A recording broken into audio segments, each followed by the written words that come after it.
Okay, so this time we're given a definite integral, and we are asked to write the infinite sum.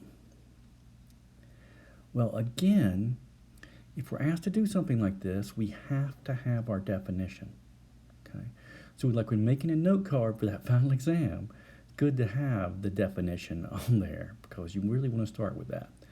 So in general, the definite integral from a to b of f of x dx is the same thing as the limit as n goes to infinity of the sum of I equal 1 to n of f of x sub I, again x sub I representing each one of those n rectangles, the x sub I as we're looping through them, and then times the width delta x.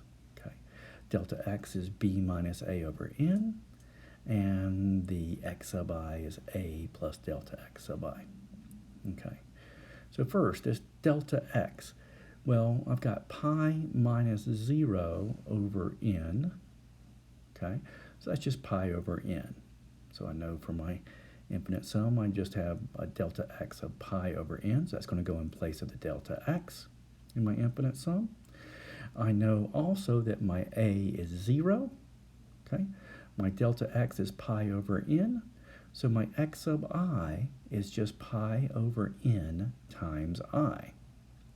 Okay, so now let's just go rewrite it. I like to first rewrite it in the general case.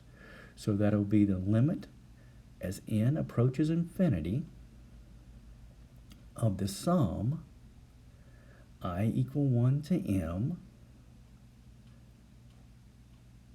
I equal 1 to n, okay, limit n approaches infinity, sum, I messed up writing sum I equal 1 to n f of pi over n I, that goes to place in my x sub I,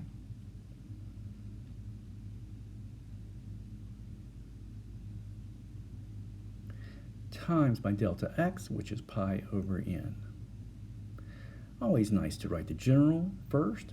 Now for my specific, the only difference in this case is that f is cosine, right? Our f of x is cosine x.